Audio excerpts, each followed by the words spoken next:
Ny findaitsika mba vonoana.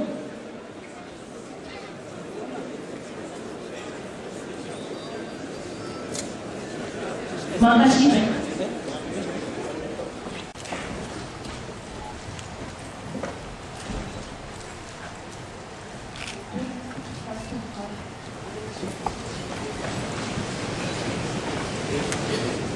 Lasy tompoko vavy. Indreto avy isika olo manam-pirenena tompona andraikitra isan-tsokajiny avy amin'ny lafivaly nosy hitafa sy hidinika ary anao atrikasa sy teny fampiarana amahany izao olana politika lalovany firenena izao. Koa dia miarahaba tompoko lahy, salama tompoko vavy. Vita soman'alana dia tonga soa eto Antananarivo salama tsy marofy. Arabaina fa tsy solafaka andalana. Toy izao manaraka izao ny fandaharam-potoanantsika anio.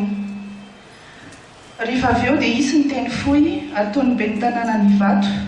Aorian'izay kosa dia hisy fitenenana ho raisin'ny Andriambavilanitra Saliva Ben Salim.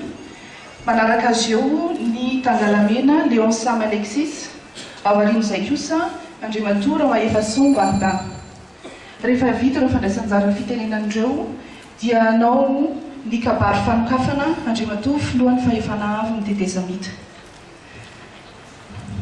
Excellences, Mesdames et Messieurs, nous voici réunis dans cette centre de conférence internationale pour le respect du Fiavanana malagasy qui nous est cher.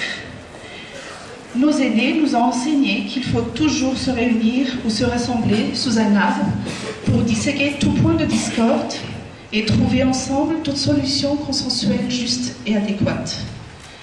En cette période de l'histoire de notre nation, ensemble, nous qui sommes ici présents, dignitaires issus de toutes les régions, apporterons avec détermination, fermeté, les voix et issues à la crise qui mine notre pays. Ainsi, vous êtes tous et toutes les bienvenus à cet atelier de 2 jours, dont le programme se résume comme suit. Lors de cette ouverture officielle de la consultation élargie, il y aura tout à l'heure un mot de bienvenue qui sera prononcé par Monsieur le maire d'Ivat, le Tangalamena Léon Sam Alexis et Monsieur Ramaïfason Barba. Et son Excellence Monsieur le Président de la Haute Autorité va faire son allocution d'ouverture officielle. Je demande au Monsieur le maire d'Ivat de bien vouloir prendre la parole. Merci.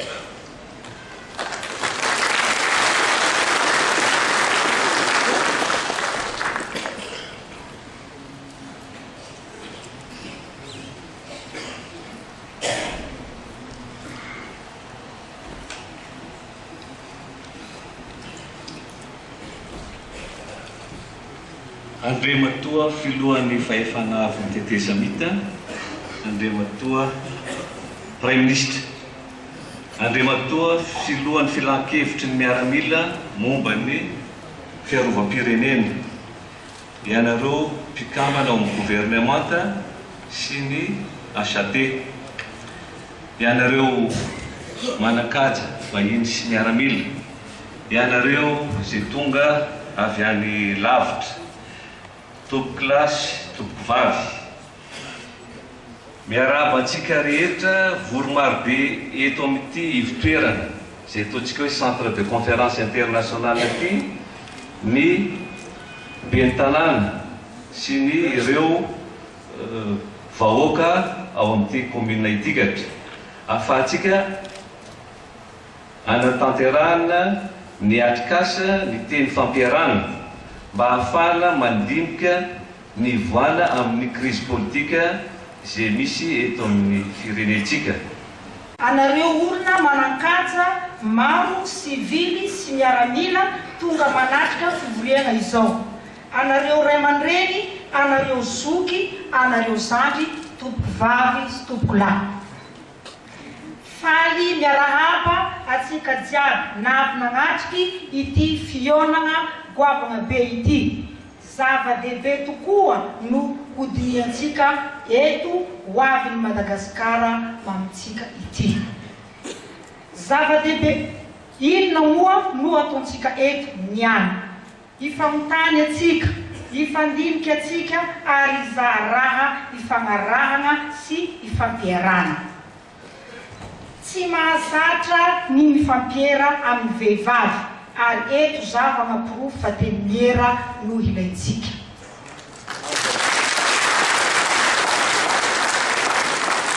teny ifampiarana andraisan'ny daolobe anjara ny vehivavy sy ny lehilahy ny tanora sy ny zokolona ho an'ny taranaka malagasy teny erana amin'ny mpanao politika na mitovy hevitra na tsy mitovy hevitra misy oabolana hoe hevitry ny maro ny mahatakatavitra zahay vehivavy dia mihevitra fa zava-dehibe ny fahafahana milaza ny hevitry ny tena tsy tsara ny magnano teny tokana fa mahasoa sy mahatsara ny mifanakalo hevitra araka ny voalazan'ny filohan'ny fahefana avy ny teteza mita hoe Madagasikara ho an'ny malagasy rehetra midika izany fa tsy diso anjara ny vehivavy amin'ny fandraisana fanapahan-kevitra ny amin'ny fametrahana ny repoblika fahetana